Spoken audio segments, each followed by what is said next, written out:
Hello guys, welcome back to my channel. This is Yash Gagda. आप सभी को मेरा सादर जय स्वामीनारायण, जय श्री कृष्ण और जय श्री राम। अगर हम बैंक निफ्टी में देखते हैं तो बैंक निफ्टी आज हमें एक नेगेटिव क्लोजिंग देता है, almost 250 points lower than yesterday's close. अगर येस्टरडे का क्लोज हम देखते हैं तो उससे ऑलमोस्ट 250 पॉइंट बैंक निफ्टी नीचे आके क्लोज करता है। पर अगर हम 15 मिनट्स टाइम फ्रेम में देखते हैं तो बैंक निफ्टी ने हमें कोई भी बड़ा मूव नहीं दिया लास्ट 3 दिन से। अगर हम देखें तो बैंक निफ्टी का सपोर्ट क्या है, 45,800 का सपोर्ट है। और अगर हम ऑन द हायर साइड देखते हैं रेजिस्टेंस, तो 46,250 का जो लेवल है वो बैंक निफ्टी में एक रेजिस्टेंस की तरह काम कर रहा है। तो अगर हमें वेनसडे के दिन बैंक निफ्टी को ट्रेड करना है तो हम ट्रेड कैसे प्लान करेंगे। वेनसडे को बैंक निफ्टी की एक्सपायरी है।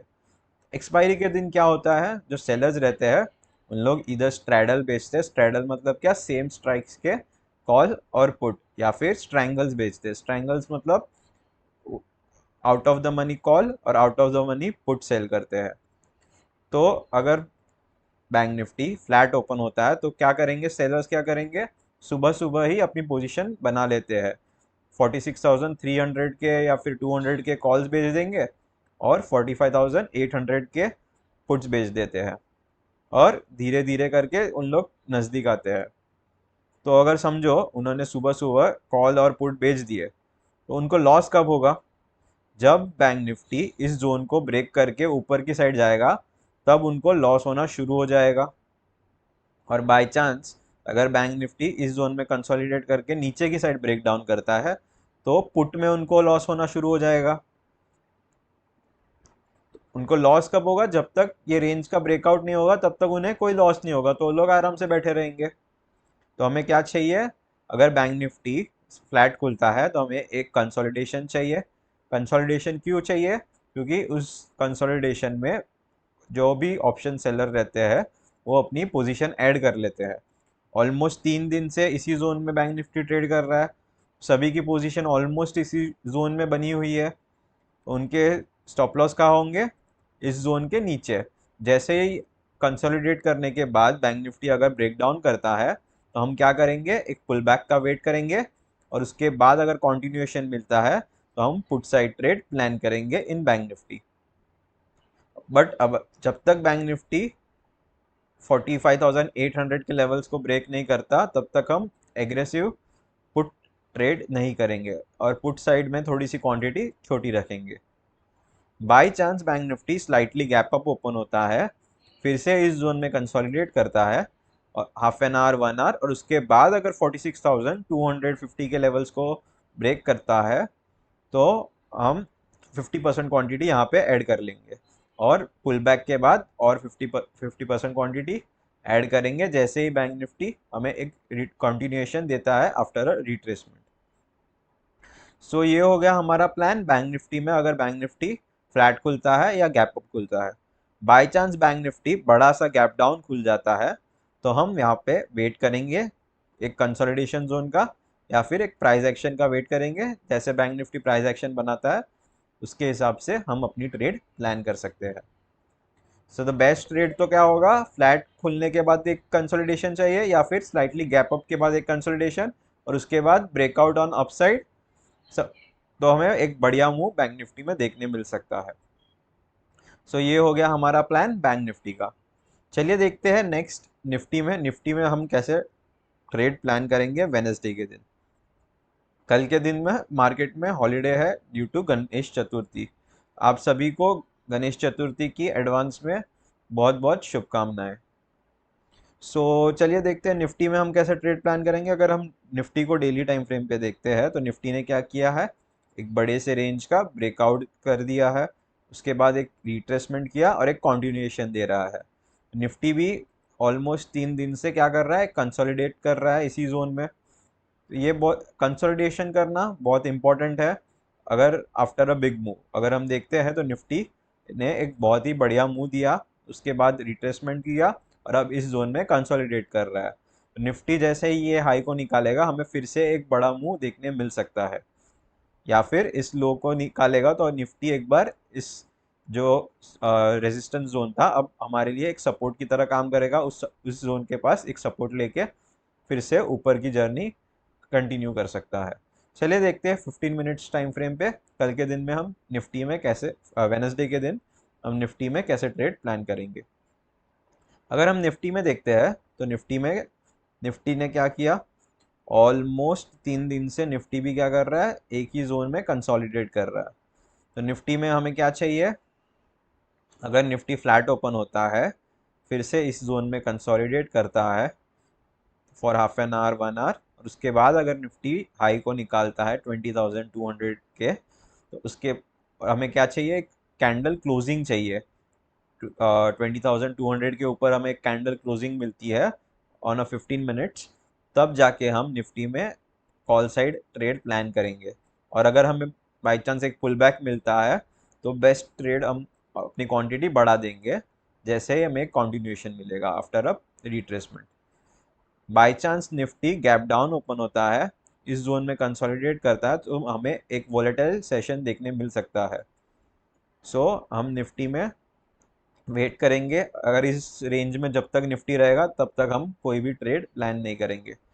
बाय चांस थोड़ा सा गैप डाउन ओपन होने के बाद अगर कंसोलिडेट या फिर प्राइस एक्शन बना के निफ्टी 19,980 के लेवल के नीचे एक क्लोजिंग देता है on a 15 minutes time frame, तो हम वेट करेंगे एक पुल बैक का, और उसके बाद अगर कंटिन्यूएशन मिलता है तब जाके हम पुट निफ्टी में एक पुट साइड ट्रेड प्लान कर सकते हैं, बट हम क्वांटिटी बहुत ही छोटी रखेंगे और हमारे टारगेट्स भी बहुत छोटे होंगे। ये था हमारा प्लान निफ्टी का। चलिए देखते हैं कुछ स्टॉक्स जो मेरे रडार पे है। पहला स्टॉक है मैरिको। अगर हम देखते हैं मैरिको में, तो मैरिको में हमें एक स्ट्रॉन्ग ब्रेकआउट देखने मिला है, और उसके बाद मैरिको ऑलमोस्ट 1 2 3 4 5 6 7 8 दिन से एक की रेंज में कंसोलिडेट कर रहा है। अगर हम देखें तो धीरे धीरे करके मैरिको कंसोलिडेट कर रहा है एक छोटी सी रेंज में। अगर हम ध्यान से देखें तो एक फ्लैग एंड पोल का स्ट्रक्चर हमें दिखता है। जैसे ही मैरिको इस हाई को निकालता है तो हमें एक बढ़िया मूव देखने मिल सकता है इन मैरिको आने वाले टाइम में। चलिए देखते हैं ऑन 15 मिनट्स टाइम फ्रेम कि हम मैरिको में वेनसडे के दिन कैसे ट्रेड प्लान कर सकते हैं। अगर हम ध्यान से देखते हैं तो जो ट्रेंड लाइन है हमारी, उसका ब्रेकआउट करके ऑलमोस्ट वंस और टू सेकेंड टाइम, एक बार यहाँ पे ब्रेकआउट किया, यहाँ पे सेकेंड टाइम ब्रेकआउट किया, दोनों बार ब्रेकआउट फेल हो गया, उसके बाद ये थर्ड टाइम इसने अटेम्प्ट किया, वापस फेल हो गया, और अभी मेरिको फोर्थ टाइम इस जोन में आ चुका है। अगर मेरिको कुछ देर कंसोलिडेट करने के बाद 5-10 मिनट्स कंसोलिडेट करने के बाद जैसे ही इस हाई को निकालता है, हम मरिको में एक ट्रेड प्लान कर सकते हैं for intraday as well as swing. Swing के टारगेट्स क्या होंगे हमारे, 8 to 12%। ये था मेरिको। नेक्स्ट स्टॉक हम देखने वाले हैं जेके सीमेंट।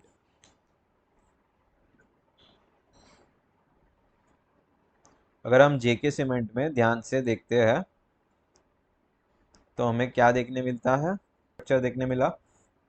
जेके सीमेंट ने एक बड़ा सा मूव दिया, उसके बाद एक रिट्रेसमेंट दिया, उसके बाद एक कॉन्टिन्यूएशन पैटर्न बन रहा है इन जेके सीमेंट।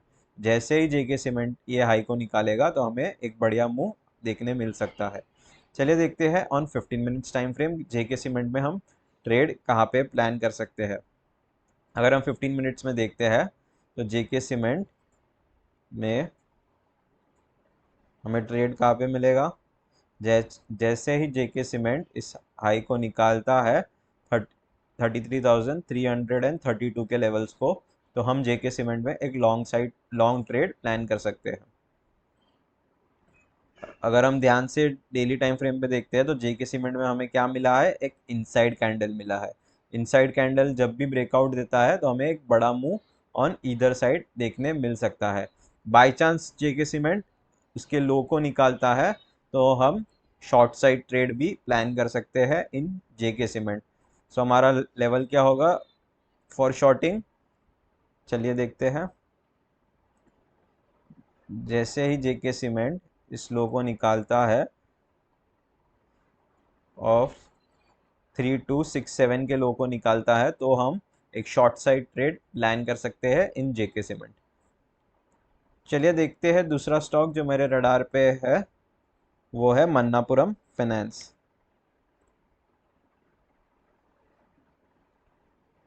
अगर हम मन्नापुरम फाइनेंस में देखते हैं on a daily time frame, तो वो उसने क्या किया है, देखिए मन्नापुरम फाइनेंस में हमें क्या मिला है, एक ब्रेकडाउन किया और अब ये फिर से ऊपर की तरफ बढ़ने की कोशिश कर रहा है। अगर हम 15 मिनट्स टाइम फ्रेम पे देखते हैं तो ऑलमोस्ट लास्ट 3 दिन से ऑन हायर लेवल ये कंसोलिडेट कर रहा है।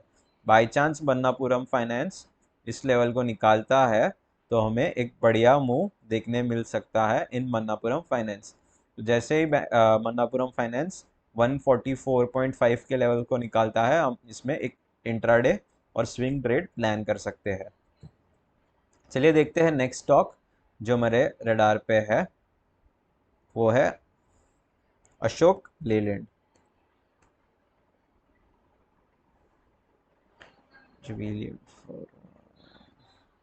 अगर हम अशोक लेलैंड में देखें तो हमें एक बढ़िया सा ब्रेकआउट मिला था ऑन मंथली चार्ट।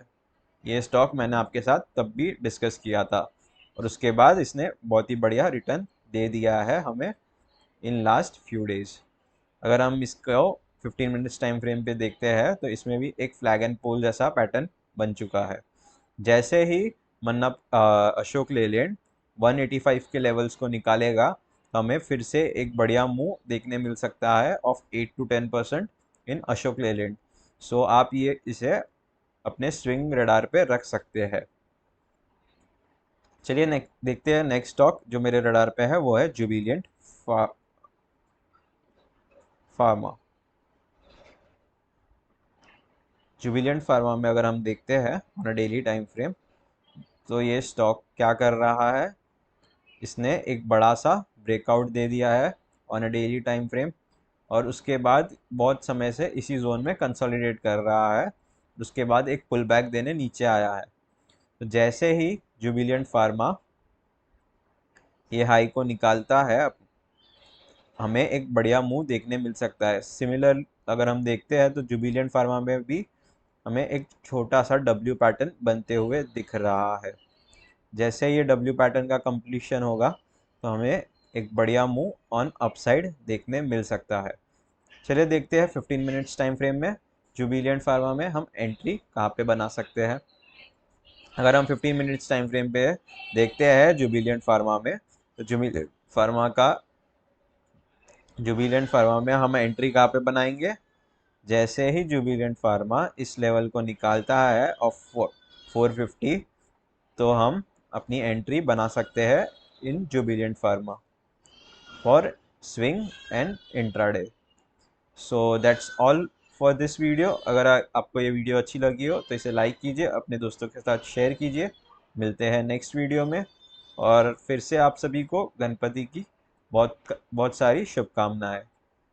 जय हिंद, वंदे मातरम।